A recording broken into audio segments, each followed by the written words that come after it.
Hari ini pembacaan Alkitab kita dari kitab Bilangan 5. Peraturan mengenai orang-orang najis. Tuhan berfirman kepada Musa, perintahkanlah kepada orang Israel, supaya semua orang yang sakit kusta, semua orang yang mengeluarkan lelehan, dan semua orang yang najis oleh mayat disuruh meninggalkan tempat perkemahan.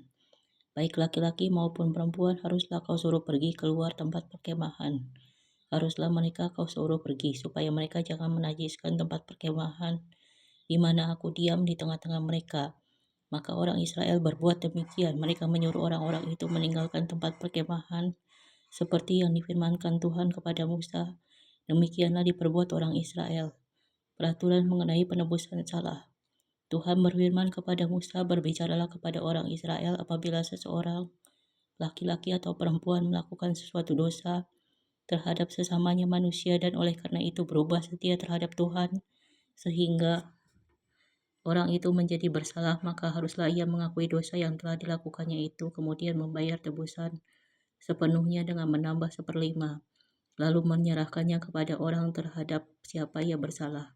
Tetapi apabila orang itu tidak ada kaumnya kepada siapa dapat dibayar tebusan salah itu, maka tebusan salah yang harus dibayar itu menjadi kepunyaan Tuhan dan adalah bagian imam, belum terhitung domba jantan pendamaian yang dipakai untuk mengadakan pendamaian bagi orang itu. Dari persembahan-persembahan kudus yang disampaikan orang Israel kepada imam, persembahan khususnya adalah bagian imam.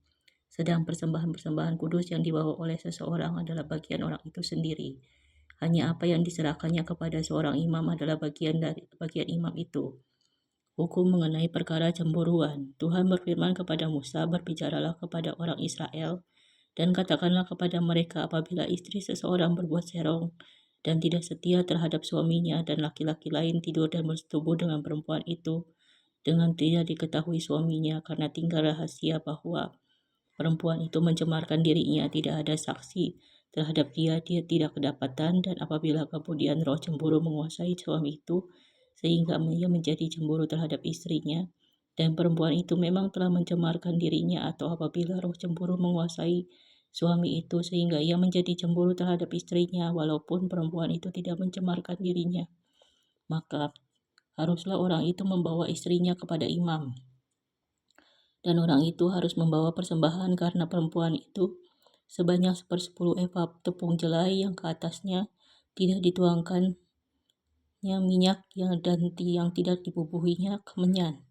Karena korban itu adalah korban sajian cemburuan, suatu korban peringatan yang mengingatkan kepada kedurjanaan. Maka haruslah imam menyuruh perempuan itu mendekat dan menghadapkannya kepada Tuhan. Lalu imam harus membawa air kudus dalam suatu tempayan tanah, kemudian harus memungut debu yang ada di lantai kemah suci dan membubuhnya ke dalam air itu. Apabila imam sudah menghadapkan perempuan itu kepada Tuhan, haruslah ia menguraikan rambut perempuan itu lalu meletakkan korban peringatan, yakni korban sajian cemburuan ke atas telapak tangan perempuan itu. Sedang di tangan imam haruslah ada air pahit yang mendatangkan kutuk. Maka haruslah imam menyumpah perempuan itu dengan berkata kepadanya, jika tidak benar ada laki-laki yang tidur dengan engkau, dan jika tidak engkau berbuat serong kepada kecemaran, padahal engkau di bawah kuasa suamimu, maka luputlah engkau dari air pahit yang mendatangkan kutuk ini. Tetapi jika engkau padahal engkau di bawah kuasa suamimu berbuat serong dan mencemarkan dirimu oleh karena orang lain dari suamimu sendiri bersetubuh dengan engkau, dalam hal ini haruslah imam menyumpah perempuan itu dengan sumpah kutuk, dan haruslah imam berkata kepada perempuan itu, maka Tuhan kiranya membuat engkau menjadi sumpah kutuk di tengah-tengah bangsamu dengan mengempiskan pahamu dan menggembungkan perutmu, sebab air yang mendatangkan kutuk ini akan masuk ke dalam tubuhmu untuk mengembungkan perutmu dan mengempiskan pahamu, dan haruslah perempuan itu berkata, amin, amin. Lalu imam harus menuliskan kutuk itu pada sehelai kertas dan menghapusnya dengan air pahit itu. Dan ia harus memberi perempuan itu minum air pahit yang mendatangkan kutuk itu. Dan air itu akan masuk ke dalam badannya dan menyebabkan sakit yang pedih. Maka haruslah imam mengambil korban sajian cemburuan dari tangan perempuan. Perempuan itu lalu mengunjukkannya ke hadapan Tuhan dan membawanya ke mezbah. Sesudah itu haruslah imam mengambil segenggam dari korban sajian itu sebagai bagian ingat-ingatannya dan membakarnya di atas mezbah.